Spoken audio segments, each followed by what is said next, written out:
Assalomu alaykum hammaga. Sizlar bilan IT Vanus. Bugun xudo xolasa oldingi darsimizda o'rnatib chiqqan loyihani qanday qilib ishlatishni ko'rib chiqamiz. Agarda oldingi darsimizni ko'rmagan bo'lsangiz, ko'rib chiqing, chunki aynan oldingisida mana bu loyihani kompyuterimizga yoki bo'lmasam serverga qanday qilib o'rnatishni yoki bo'lmasam sozlashni ko'rib chiqqandik. Bugun shuni ishlatishni o'rganib chiqamiz. Xo'p, mana bu ko'rinishi. Bu yerda tillar o'zbekcha, ruscha, inglizcha va admin sozlamalari va bu yerda temani o'zgartirish, bu yerda ulanadigan botlar. Mana bu orqali biz biror botni tanlab barcha yuzerlariga, ya'ni foydalanuvchilariga xabar yuborishimiz mumkin. Va bu yerda shablonlar bor. Bitta shablon kiritib qo'ydim. Ya'ni mana bu shablon orqali siz har safar mana shu matnni yozib o'tirmaysiz. Shuni tanlab yuborishingiz mumkin bo'ladi. Va bu yerda kanal va guruhlar, ya'ni bot a'zo bo'lgan kanal yoki bo'lmasam guruh haqida ma'lumot beradi. Bu yerda foydalanuvchilar. Xo'p, ko'rib chiqamiz.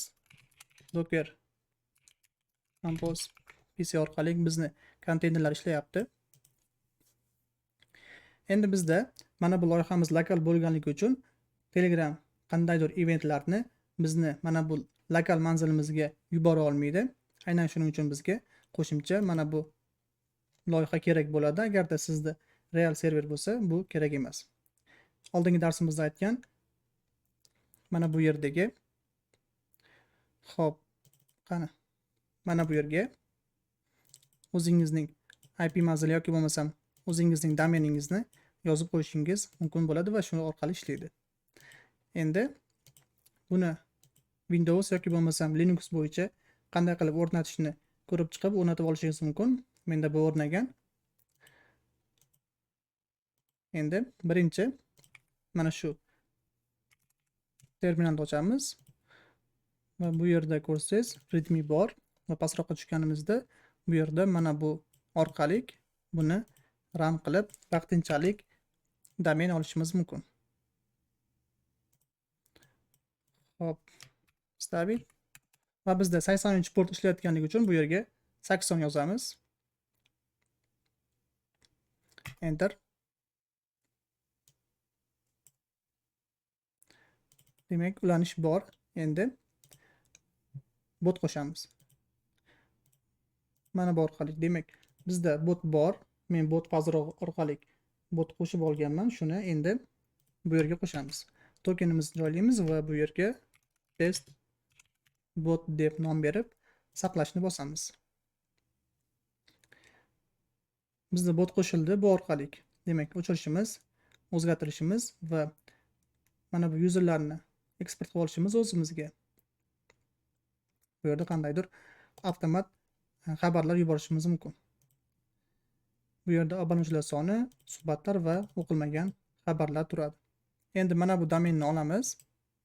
Copy link qilib turib, mana bu yerga shu domenni qo'yamiz. Saqlash. Endi Telegramga xabar yuborilsa, mana shu domen orqali mana bu yerigimizga xabar keladi. Hop, xabarlarni ochishni bosamiz va Telegram orqali mana shu botga xabar yuboramiz. Start. Keldi. Ko'rdingizmi? Demak, bizning Telegramdan xabar keldi. Salom deb yozamiz va biz salom deb javob yuborishimiz yoki bo'lmasam mana bu orqali haligi mana bu yerda yozgan shablonimizni tanlab yuborishimiz mumkin bo'ladi. Va bu Telegramdagi manzilga, ya'ni userga boradi. Tushunarligi, agarda boshqa user qo'shilsa, bu yerga yana qo'shiladi. Bu yerdan qidirishimiz yoki bo'lmasam taglar bilan filtr qilishimiz mumkin. Va bu loyiha, xudo xolasa yangi loyiha, yana qo'shimchalarni sekin-sekin qo'shib boramiz. Agarda qanaqadir kattaroq o'zgarish qilsak, albatta qo'shimcha video qilib mana shu playlistga qo'shib boramiz. Endi bu yerda kelyapti. Tanlab xabar yuborishimiz mumkin. Umumiy salom hammaga yoki bo'lmasam qandaydir xabar yuboramiz. Bitta obunachisi bor deyapti. Ha, yuborilsin. Yuborilmoqda va yuborildi. Telegramda menga keldi. Bu yerdan salom hammaga ko'rishimiz mumkin. Sizlarga hozircha Menimcha ko'rsatishning keragi yo'q, lekin aniq keldi. Shablonlar.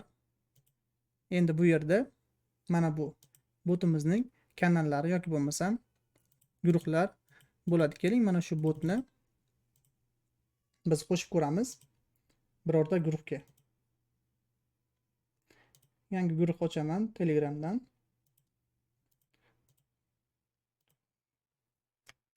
Test guruh 2. Next. Create. Endi mana bu botni qo'shaman admin qilib. Menimcha hamma biladi qanday qo'shish kerakligini, shuning uchun menimcha ko'rsatishim shart emas. Manage. Hop, admin qilib qo'shamiz, oddiy user emas. Qo'shdik.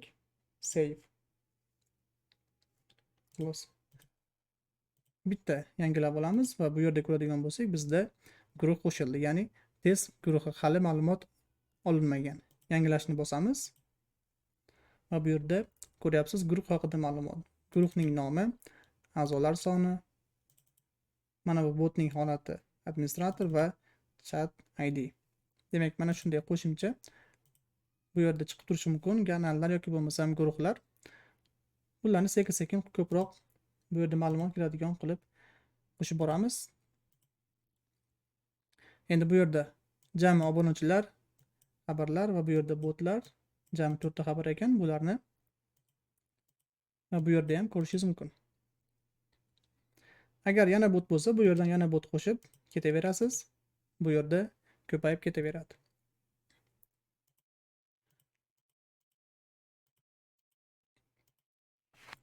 Xo'p, menimcha loyiha bo'yicha umumiy ma'lumotlarni berib o'tdim. Agarda loyiha qiziq bo'lsa, albatta like bosing. Keyingi videolarimizni kuting. Mana bu loyiha bo'yicha yangi yangilanishlar bo'lsa, albatta qo'shib boramiz. Agarda sizga kerak bo'lsa, mana shu manzil orqali, albatta kommentga qo'shib qo'yaman. Mana shu manzil orqali buni serveringizga yoki bo'lmasam birorta saytingizga yuklab olishingiz mumkin bo'ladi. Va bu yerda albatta ba'zida rasmlar yoki bo'lmasam ovozlarni qo'shib boramiz, hozircha yo'q. Bloklash, yopish bor xabarlarni. Albatta tez orada mana shu yerga rasmni qanday qo'shishni, ya'ni bu yerga rasm yuborishni qo'shamiz. Hozircha shulardan iborat edi. Hammaga rahmat, sog' bo'linglar.